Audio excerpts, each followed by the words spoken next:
This story contains themes of existentialism, substance abuse, and mental health that may be triggering for some listeners.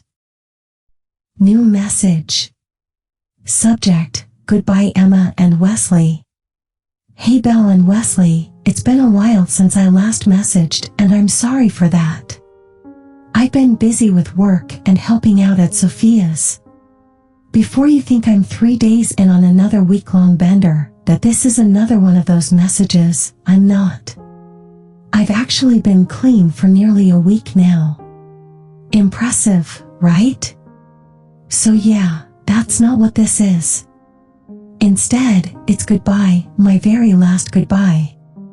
I'm going away for good this time, and I don't think we'll see each other again, at least not in this life.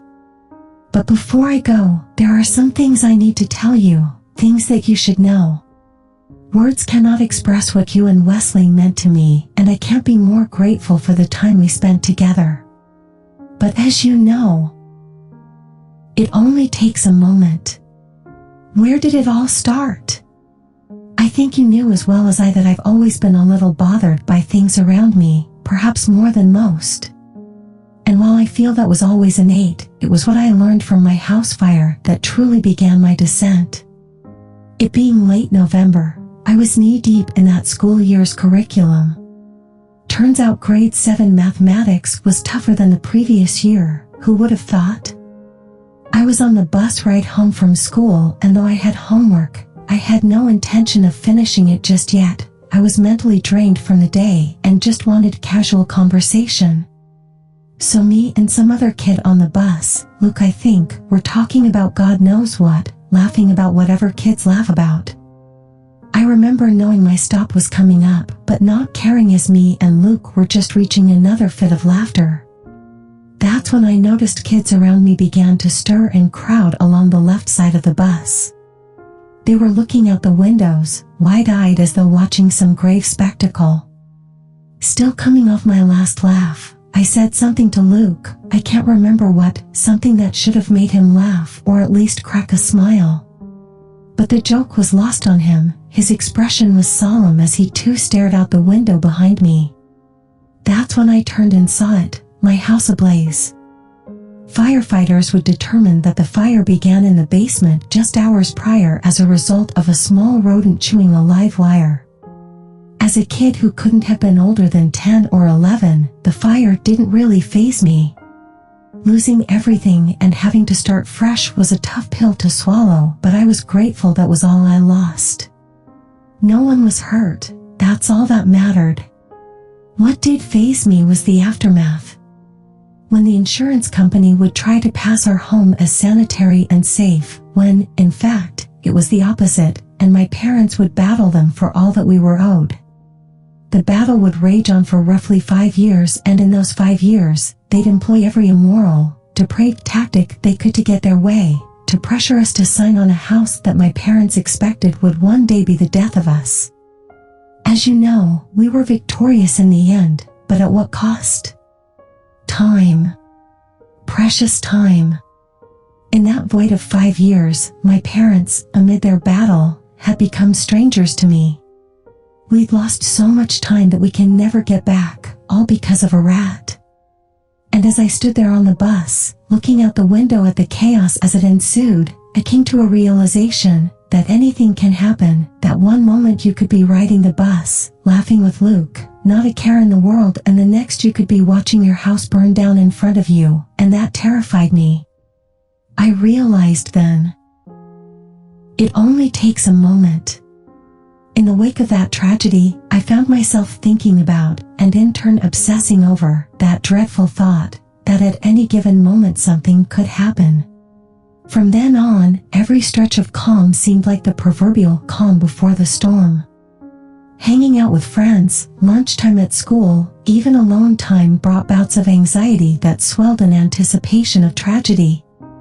So I enrolled in extracurricular school activities, I started new hobbies, and when I was old enough I took on as many jobs as possible. If I couldn't stay still, then I'd keep moving, keep busy, I thought to myself.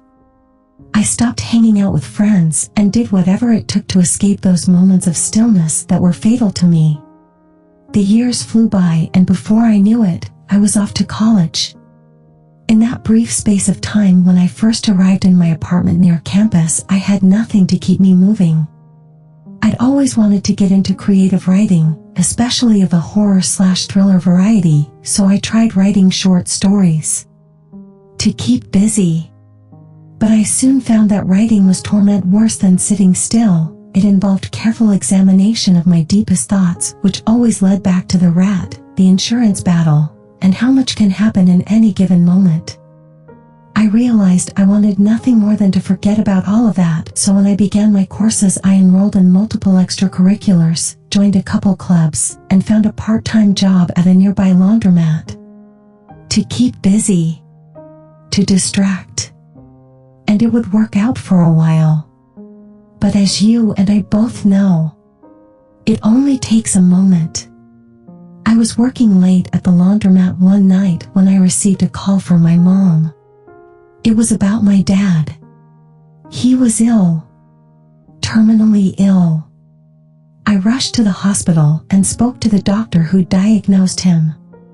He expected he'd die by the end of the month. And I remember feeling like I was right back on the bus, watching my world burn all over again. Only this time, the flames wouldn't be extinguished by the day's end. Oh no, they would burn for a month, and I would watch it all and be just as powerless as I was that day. But you've heard all this before, Emma. What you haven't heard, what I kept from you, is what I did next. The second most regrettable moment in my life, I left him. And no words could justify how wrong that was of me, to leave my father to die alone with my mother in that hospital bed. I always intended to at least see him off before he passed, but I had to escape, distract, at least for the time being. But no matter how much I tried, no amount of work, school, or hobbies could shake the dread I felt. So I took to the bottle instead. To escape. Distract. I slowly stopped attending classes, and whenever my parents asked me to visit, I'd say I was terribly busy and that I couldn't make it. I'll see him off, at least, I thought. And though they called often, I eventually stopped picking up. The next few weeks were a blur, Baileys and coffee in the morning, beers or vodka in the afternoon with whoever wasn't attending class, and shots at night. By then dozens of people would drink alongside me, then I'd pass out and do it all over again the next day. This cycle would go on until one night when I received a text from my mom. It was Dad. It turns out he didn't even last the month. He died that dreary November night while I was getting hammered at a party, trying to forget about him. I called off the party, told everyone to leave, and for the next couple weeks I drank alone. At this point I was at an all-time low. I usually drank in solitude, but every now and then I'd venture out to one bar not too far off campus. Most other college kids frequented the more ritzy bar not too far away, so the place was usually pretty empty aside from a few regulars. But that night I noticed someone new, a sad woman, drinking by herself in the corner. The woman, who it turned out attended the same college as me, was named Emma. I bought her a drink and we talked for a while. She would tell me how hours ago her friend sent her pictures of her boyfriend at a party with another woman. She would vent about him, going over the warning signs, the red flags she should have noticed. And in that moment I realized that the woman was there for the same reason as I was, to escape. Distract. We'd talk until the bartender kicked us out. Then, drunkenly, we'd stumble back to my place to talk and drink some more. Though that night was a blur, I could never forget the laughs we had, the meaningful conversation, and your embrace. But above all, I remember something you said around the end of the night. We were lying in bed, the alcohol was just wearing off. You looked across at me and said, "Do you ever feel like stuff's moving too fast?" I chuckled a bit, nervously, not out of humor. Yeah, I get that. God, do I get that? Yeah. You rolled on your side to face me. My dad passed some weeks ago. You sat up. Oh God. I'm sorry to hear that. How'd it happen? The doctor would tell you it was cancer. And? What would you tell me? I paused and thought back to the fire, the rat, the insurance battle, and how chance holds sway over all. I tell you it was random chance, I said, and took a swig from the nearby bottle of Jack's. She tilted her head. Random chance? Shit just wasn't in the cards for him. Bad luck. She furrowed her brow. That's a pretty morbid way to look at things, isn't it? Morbid or not, it's been my life experience. Stuff happens in the blink of an eye, things change, and the best we can do is drink away the pain. I went to take another swig of Jack's, but you pushed the bottle away. No, you don't drink away the pain, you change with it. Though I was mad you made me spill my drink, I slowly put down the bottle and listened as you began. Look, I don't pretend to know how the universe works, but there's gotta be some method to this madness, right? Why? Because it makes it easier to accept the bad stuff when there's a reason for it? Because people can't stand being ruled by random chance? And let's back up. Wasn't the whole reason you were out drinking to escape? To forget about that dickhead who cheated on you? You scoffed and angrily retorted, I wasn't there to escape, I was there to face it. To think about it and decide what direction I wanted to take it. And after a moment, I assume you felt bad about yelling because you looked sympathetically toward me and, after taking a deep breath, began again. Look, maybe you're right. Maybe things happen and we have no control over anything, I don't know. What I do know is that no matter what, we got to be here, in this moment, right now. You and I. And nothing, not death or the chaos of life, can take that away. And if you can live with that, accept that, then I can too. And isn't that enough?